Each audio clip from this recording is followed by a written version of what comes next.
Welcome to my Omega Protocol Ultimate Guide series. In this video, we challenge Phase 5, also known as the Dynamis phase. This phase contains 3 major mechanics, which people refer to as trios, and let me tell you, they are something else. This phase is by far the most challenging phase in any Ultimate currently available in the game, so be prepared to wipe. A lot.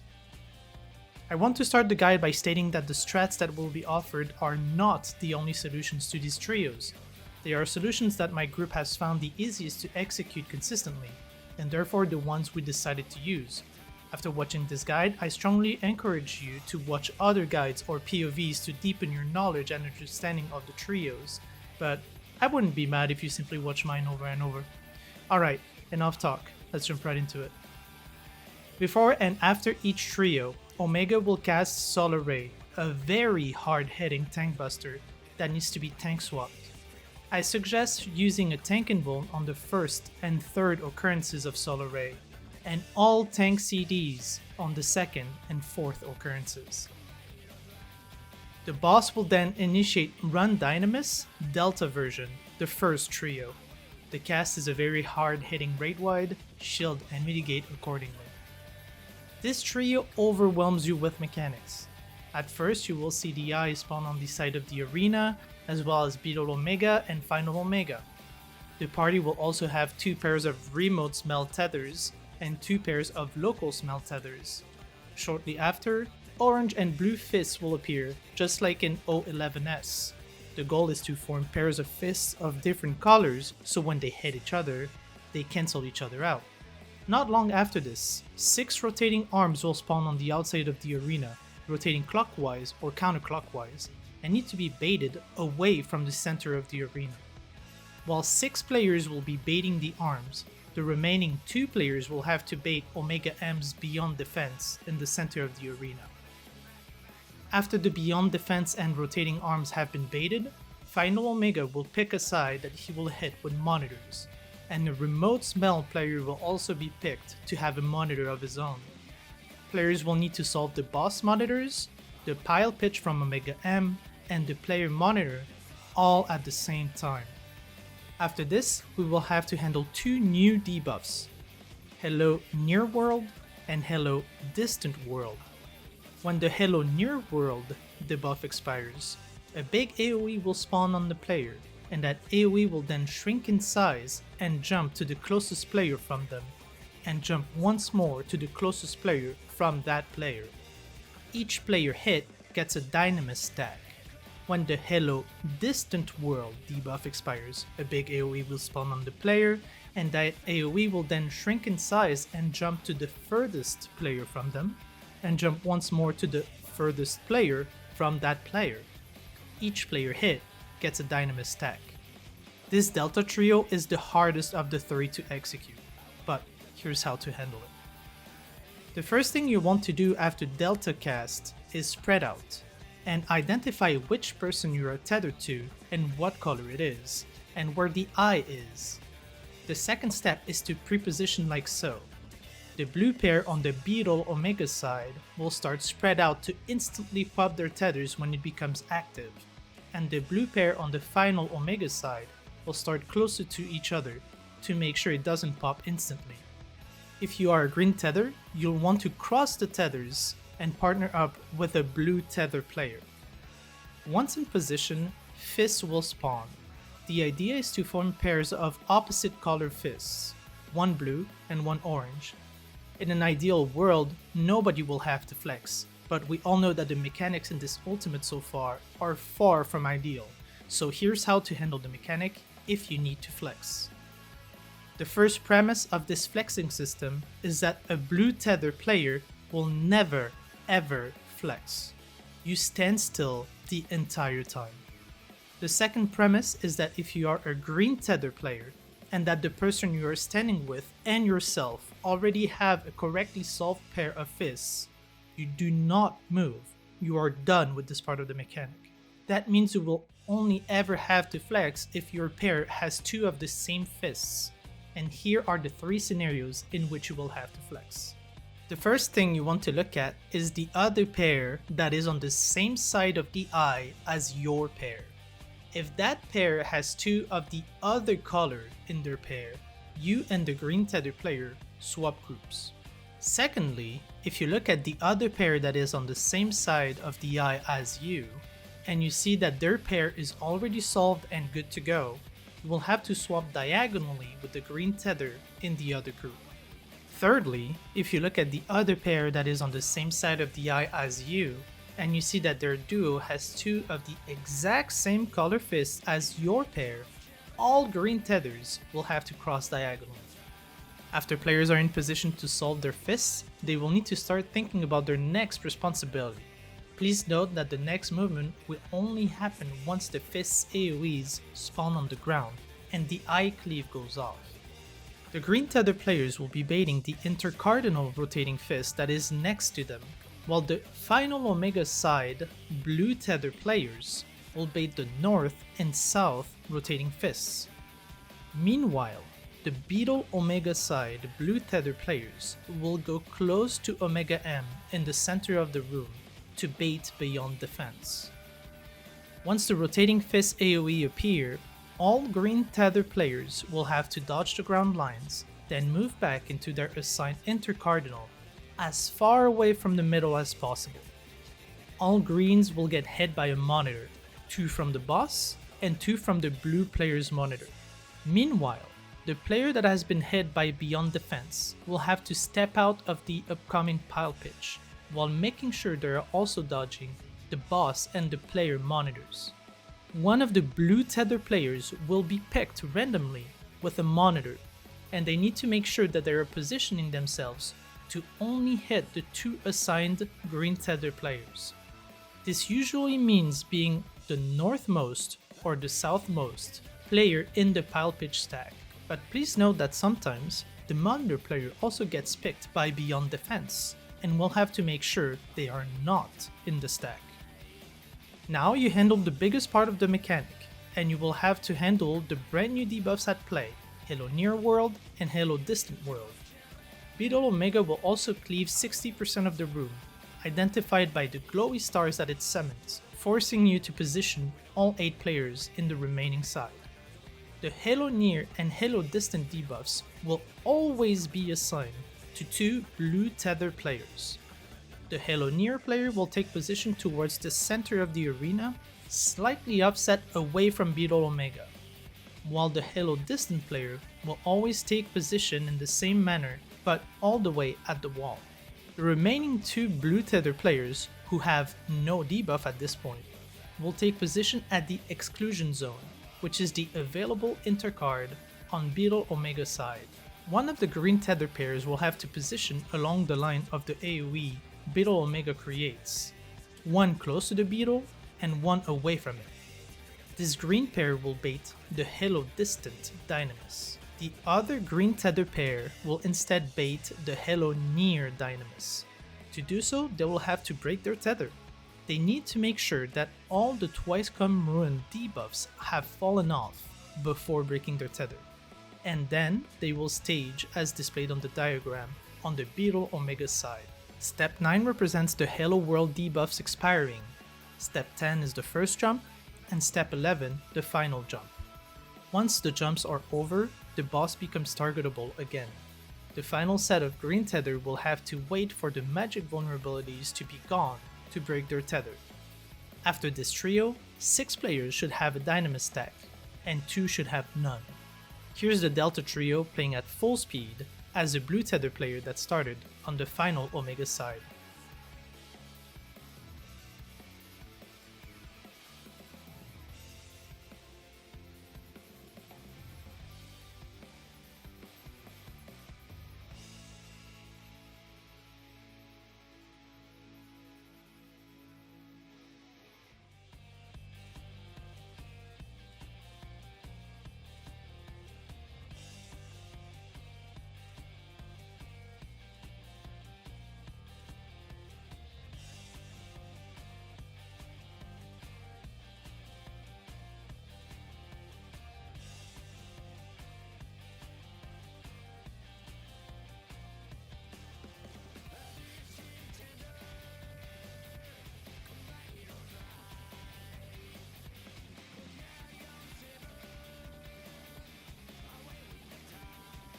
As mentioned at the start of the video, Omega will then cast his second Solar Ray, a very hard hitting tank buster that needs to be tank swapped or tank invuln. At this point, I suggest a tank swap. The boss will then initiate Run Dynamis Sigma version, the second trio. The cast is a very hard hitting raid wide, shield and mitigate accordingly. When the cast ends, the boss assigns every player with mid glitch or remote glitch debuffs that we have seen so far in phase 2 that require you to be at a specific distance from your partner to not take amplified damage. After this, Omega M will spawn on the edge of the arena and Final Omega will spawn in the middle. Final Omega will also spawn 2 of his arms. 6 players will be targeted by a marker above their head, meaning they will be shot by Final Omega. Since the fists target the furthest player away from them to shoot a beam at them, the remaining 2 players will have to be away from the fists to bait the beams. After this, towers will spawn. Some towers are single player towers, identified by 1 rotating orb at its base, while some towers have 2 orbs, meaning they are 2 player towers. Omega F will spawn at the center, knocking people back. Their party will have to soak those towers while respecting the mid or remote glitch distance requirement. Right after, the Halo Near and the Halo Distant debuffs will have to be handled again. A portal will spawn in the middle and it will shoot a rotating beam either clockwise or counterclockwise. Omega F will also spawn, and depending on her weapon, the party will have to dodge accordingly. 2 fists will spawn as well, requiring 2 players to be the furthest away from them to bait their beam. And while all that happens, the other 6 players will have to put themselves in the correct positions to handle Halo Distant and Halo Near. Although I might have talked a lot, this trio is the easiest of the 3, and let me walk you through it. Step 1. We start by lining up at the end of the Sigma cast, just like we did in phase 2. You will need to remember 2 things: your shape, and if you are the leftmost or the rightmost of that shape. We find the Omega M that spawns and we do a second lineup in front of him that goes from top to bottom, triangles, squares, circles, and crosses. We do this lineup on Omega M because if you consider Omega M as south, the 2 fists will always spawn at the northeast and northwest intercardinals. Step 3. We wait for the markers to appear on people's head and we analyze where to go from the lineup. It will be the responsibility of the pairs that only have 1 marker to bait the fists, since the pairs with 2 markers won't be able to. Here's the priority system. If you are the top double pair, you will stretch your tether horizontally, or west and east. If you are the bottom double pair, you will stretch your tether vertically, or north and south. If you are the top single pair, the player with the marker will go northwest while the player without goes southeast. And if you are the bottom single pair, the player with the marker will go northeast and the player without goes southwest. Step 4. Get in position. If the debuff is mid glitch, players will have to stand on the 4th ring of the arena to satisfy the distance. If the debuff is remote glitch, players will have to be far, all the way at the wall, to satisfy the distance. The upcoming part is the one that caused us the most trouble, the towers, with the knockback. The way to handle the upcoming towers is for everyone to find north, relative to how the towers spawn. Finding north is relatively easy. It will either be where Omega M started, so where we lined up, or completely opposite of where you initially lined up. Then, going clockwise from north, think about the towers as numbers: Tower 1, Tower 2, Tower 3, etc. For mid glitch, there will be a total of 6 towers, while for remote glitch, there will only be 5. I will explain the mid glitch tower system first, and I will follow with the remote glitch tower system next. If you look at the diagram on the screen, the towers for mid glitch look like a face with 2 eyes and a smile. We use the middle of the eyes as north, which means the right eye of the face is Tower 1, and it rotates clockwise from there. To solve this mechanic, we had to assign each shape, and please try to remember if you were left or right of that shape. to a specific tower number to get knocked back to. Once knocked back, you will want to stand in the middle of your tower to satisfy the mid glitch debuff distance. While the mid glitch looked like a face, the remote glitch looked like a star, and we used the tip of the star as our north and our number 1 tower. Once again, to solve this mechanic, we had to assign each shape to a specific tower to get knocked back to. Once knocked back, you will have to pay attention to how your tether is stretched, as you will have to go as far as humanly possible from your tethered partner while still staying in your tower to satisfy the remote glitch distance. You might have realized, but at the bottom of the screen I am displaying a macro that one of our members uses for us to identify which tower we want to get knocked back into. You could try to memorize every single combination, but a macro works very well. At the start of the mechanic, if the debuff is, for example, remote glitch, and you are the right square, you can instantly see by looking at the macro that your tower is number 3. Another example, if it is mid glitch and you are the left triangle, your responsibility will be tower number 5. I highly recommend the use of a macro for this mechanic, as it shortens prog time by an enormous amount. Once the towers are solved, the party will have to split into 2 groups of 4. The Halo Distant player, as well as 3 players with a Dynamis stack, will start on the Omega F side of the arena, while the remaining 4 players will start in between the 2 arms that spawned, away from Omega F. The middle portal will display how it will rotate, and Omega F will show you her weapon. Just like in phase 2, if she has a staff and blades on her feet, she will do a safe corridor, but if she only has her staff, she will do a cross-shaped AoE instead. Depending on her weapon, you will want to chase after the rotating AoE, see step 9A, or you will want to wait before following it, see step 9B. The rotating AoE from the portal is about 110 degrees, so dodge accordingly. Once the rotating AoE stops, players will have to set up for the arm baits and the Dynamis jumps. On the Halo Distance side, the Omega F side, 2 players will go stand all the way at the wall opposite of the arms to bait them. 1 player will stand all the way at the wall in between those 2 players. The Halo Distant player will stand in between all 3, but more towards the center of the arena. On the Halo Near side, 1 player will stand all the way at the wall between the arms, and 2 players will stand somewhat close to each other, more towards the middle of the arena to bait the Halo Near jumps. The Halo Near player will keep rotating with the portal AoE and stop 1 quadrant further. The jumps should then happen like this. Step 11 is the debuff expiring, step 12 is the first jump, and step 13 is the second jump. Here's the Sigma trio playing at full speed.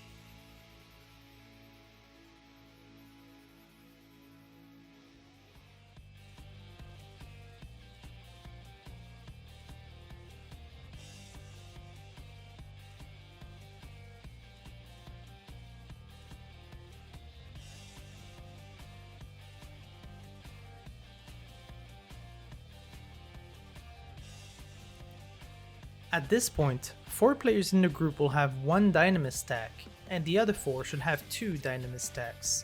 Then, Omega will cast his 3rd Solar Ray, for which I suggest a tank invuln.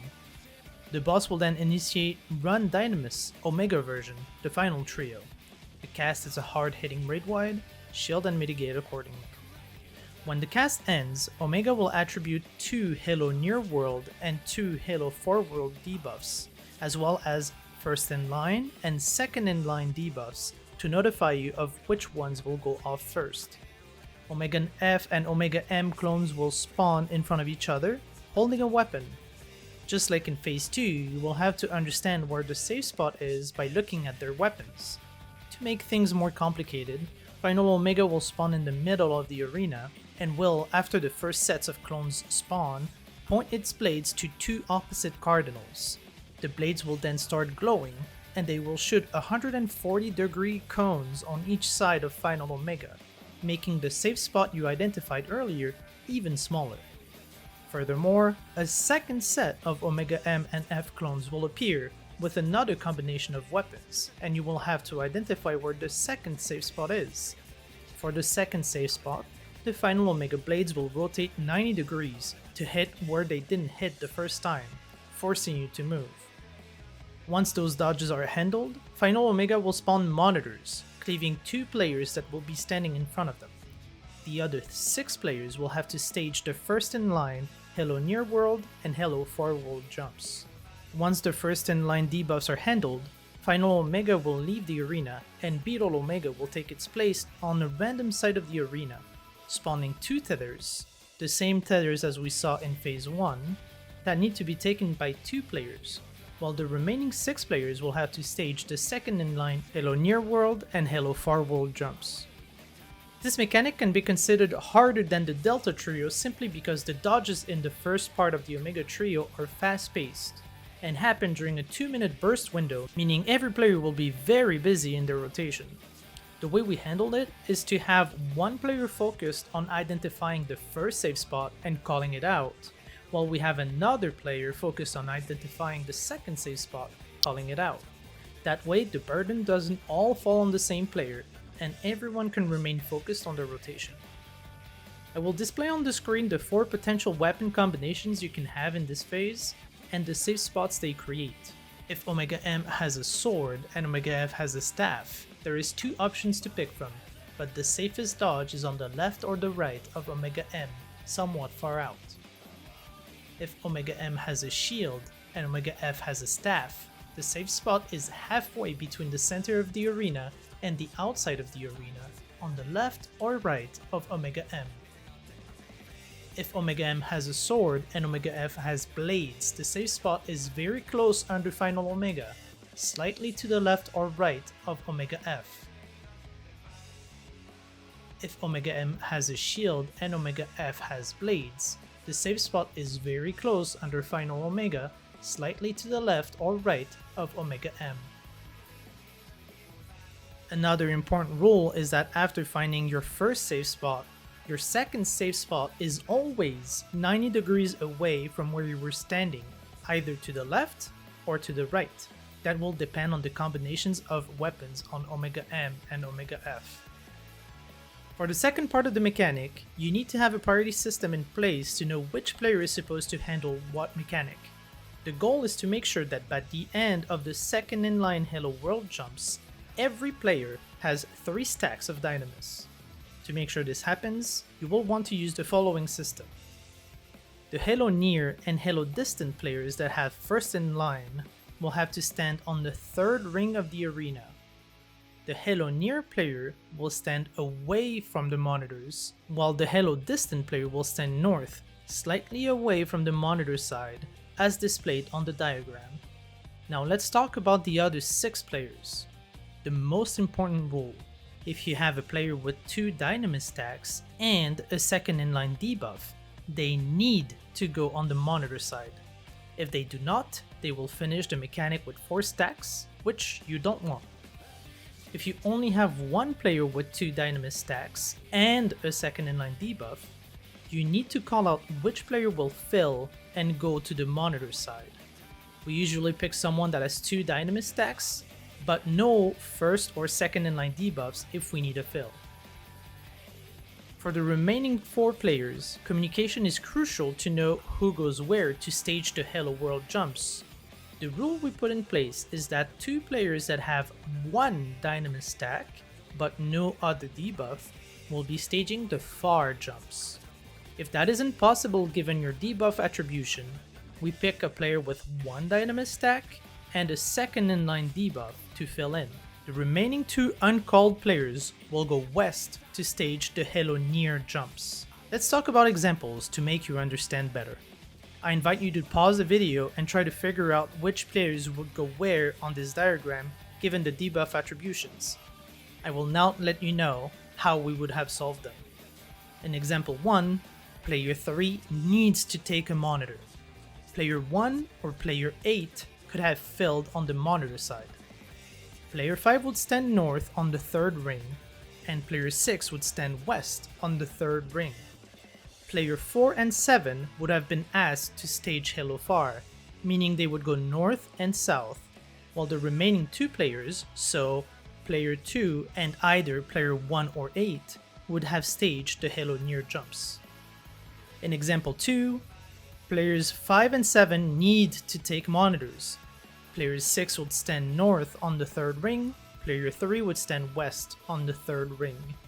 Player 2 and 4 would have been told to stage Hello Far jumps north and south, meaning players 1 and 8 would have staged Hello Near jumps. The jumps should happen like this: original AoE, then first jump, then second jump. For the second part, the group orientates off of where Beetle Omega spawns to make the diagram look exactly the same as the first part with Final Omega. At this point, 2 players will have 3 Dynamis stacks. They will grab the Beetle tethers and go northeast and southeast away from the group. For the priority system, try to keep it simple. The players that have staged the first Hello Far jumps will stage the second set of Hello Far jumps as well. There might be a scenario when you need a flex, and that is if you didn't start the mechanic with 2 players that had 1 stack of Dynamis with no first or second in line. Communication is key here. You have roughly 14 seconds to heal the group and communicate the flexing if it is needed, which is plenty of time. Let's talk about examples to make sure you better understand. Once again, I invite you to pause the video, try to figure out which players would go where based on this diagram, given the debuff attribution we had initially. I will now let you know how we would have solved them. For example 1, we have no choice but to send the players 1 and 5 to grab the Beetle tethers. We also have no choice but to let players 2 and 3 stage their respective second in line debuffs.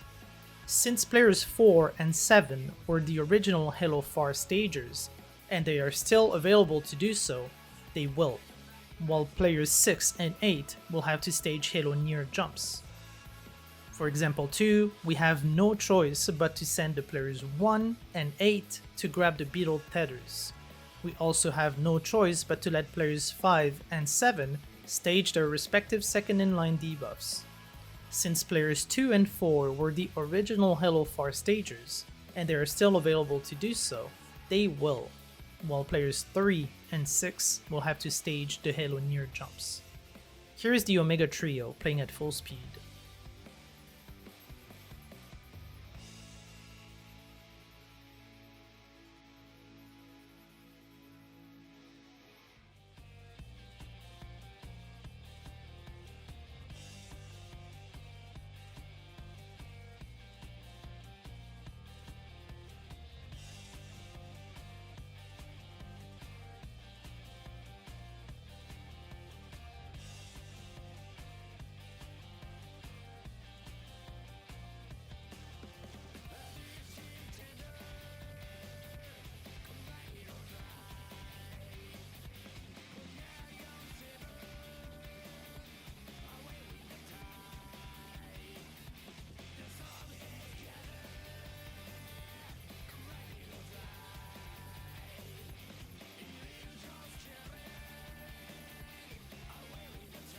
After this, Omega will cast its final Solar Ray.